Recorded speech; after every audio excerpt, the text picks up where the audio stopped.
Hey everybody, Stitch 1983 here, and welcome back to another book pile, little known books. Today we're looking at C.L.U.T.Z, C.L.U.T.Z, and no, not that C.L.U.T.Z. This is a totally different C.L.U.T.Z, originally published in 1982, written by Marilyn Z. Wilkes, with pictures in this version by Larry Ross. And this is honestly a book that I really like just because of nostalgia's sake, since it was one of the, if not the first chapter books I've read by myself.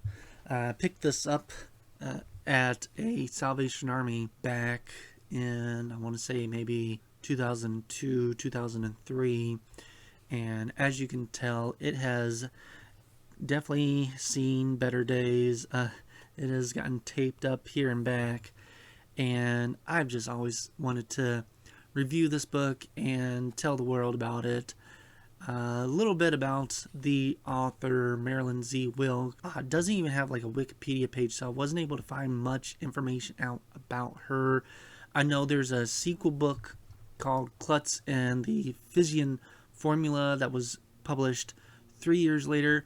I'm not sure how well these books did. I really enjoyed the story, even though it's a very simplistic story, and we'll get into that in a little bit. I also really love the illustrations. They seem, very much the design of the 80s, and yeah, the titular character, at least for this design here, has a remarkably striking resemblance to a much more famous android that was popular around the same time here. And I believe they actually did do a much better version of this when they did an animated special for this character back in 1984 by the CBS Story Break. I'll probably review that. That'll probably be on a VHS pile probably sometime in the future. So let's get into the story. Now, it doesn't ever mention a year. It's just in the future. The 11-year-old Rodney wants a robot. It's kind of for that time, I guess it'd be like getting a video game console, for maybe an adult, getting a car. Everybody has a robot, and he wants one, not only to help out around the house, but really just to be a friend.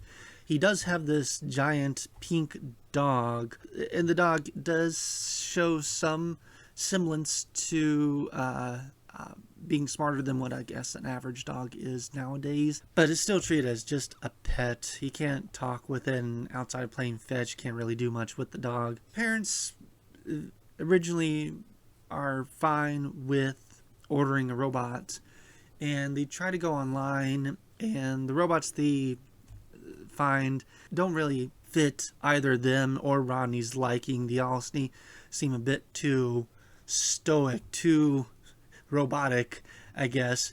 And then one day, C.L.U.T.Z knocks on their door and says, "Hey, I saw that you guys were trying to find a robot, so here I am." And because, of course, he's been through, they get in the book later what he's been through. Really, he was scrapped, and he was about to basically be used for parts until he found out about the search for a robot friend, so he kind of escapes.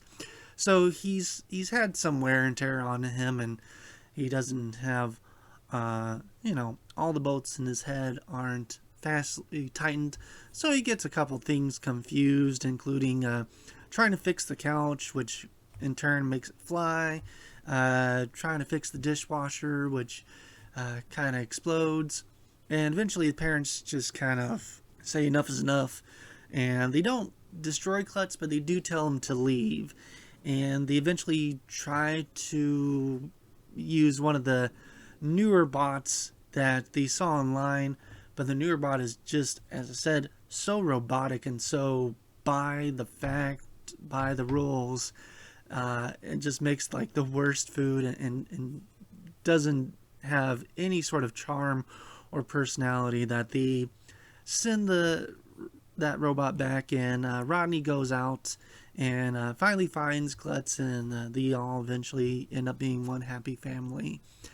So yeah, there's not much of a, I would say it is an interesting story, but it's not all that original, I guess, by today's standards. I'm not sure how original this was back in 1982, but I just would highly recommend checking out, if not for just the illustrations itself. And if you do ever get a chance to find the CBS video, do check that out itself, because as I said, the robot in the cartoon is much better designed than the robot on the cover and pages of the book there. So let me know in the comments if you've read this book or its sequel, and what your thoughts were. Did you read it when it first got published, and what were your thoughts then, or did you read it years, decades later, and what are your thoughts now? And of course, let me know down in the comments of any other books you may think that I may enjoy and would want to hear my thoughts on reviews. And of course, until next time, thank you and have a good day. Bye-bye.